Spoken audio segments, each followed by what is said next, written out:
মানুহৰ ৰূপত থকা জন্তু এই কথাটো আপোনালোকে নিশ্চয় ক'ৰবাত নহয় ক'ৰবাত শুনিছে নাইবা মানুহৰ ৰূপত থকা বিভিন্ন জন্তুৰ চিনেমাও আপোনালোকে চাইছে চাগে। কিন্তু এই ভিডিঅ'টোৰ জৰিয়তে আপোনালোকক আজি কেইটামান ঘটনাৰ কথা ক'ম য'ত মানুহে বৰ্তমানেও জন্তু হ'বলৈ নিজৰ মুখমণ্ডলখন প্লাষ্টিক চাৰ্জাৰী কৰি সলনি কৰি তুলিছে।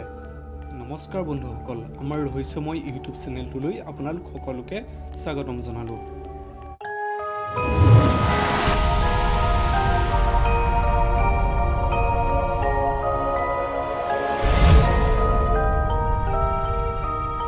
বন্ধুসকল, এইটো পাৰ্ট 1 ভিডিঅ'হে।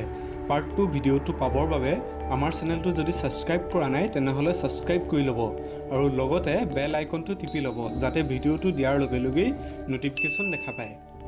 বন্ধুসকল, ব্ৰাজিলত থকা ৰড্ৰিগো ব্ৰাগা নামৰ ব্যক্তিজনে সকলোতকৈ ইমানেই বেলেগ দেখাটো বিচাৰিছিল যে তেওঁ নিজৰ মুখখন কুকুৰৰ মুখৰ নিচিনা কৰি তুলিলে।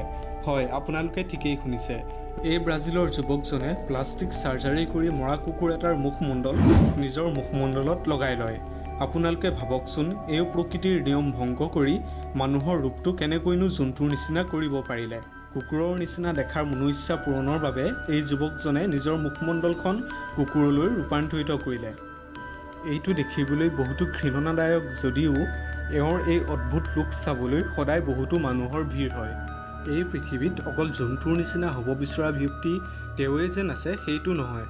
সকলো মানুহতকৈ বেলেগ দেখিবৰ বাবে ডেনিছ এফনাৰ নামৰ এজন ব্যক্তিয়ে নিজৰ মুখমণ্ডলখন এনেকুৱাকৈ প্লাষ্টিক চাৰ্জাৰী কৰিলে যে তেওঁক সকলোৱে টাইগাৰ মানৱ বুলি আখ্যা দিলে।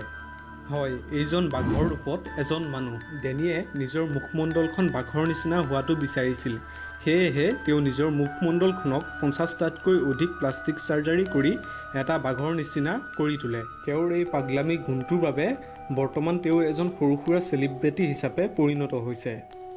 আৰু এজন ফিলিপিন্সৰ ব্যক্তি হেভেল চেভেলছে সৰুৰে পৰা হলিউডৰ মুভিৰ ছুপাৰমেনক ইমানেই ভাল পাইছিল যে তেওঁৰ নিচিনা দেখিবৰ বাবে 16 বছৰৰ পৰা 23 বছৰলৈকে বহুতো প্লাষ্টিক চাৰ্জাৰী কৰে। তেওঁ এই প্লাষ্টিক চাৰ্জাৰী কৰিবৰ বাবে বৰ্তমানলৈকে 5 কোটিৰো অধিক টকা খৰচ কৰিলে। তেনেহ'লে বন্ধুসকল, এইটোৱেই আছিল আজিৰ ভিডিঅ'।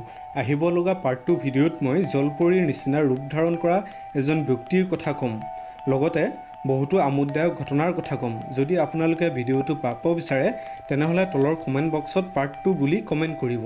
আৰু যদি এনেকুৱা ভিডিঅ'বোৰ পাব বিচাৰে তেনেহ'লে লাইক এটা কৰি ভিডিঅ'টোৰ লিংক যিমান পাৰে সিমান শ্বেয়াৰ কৰি দিব।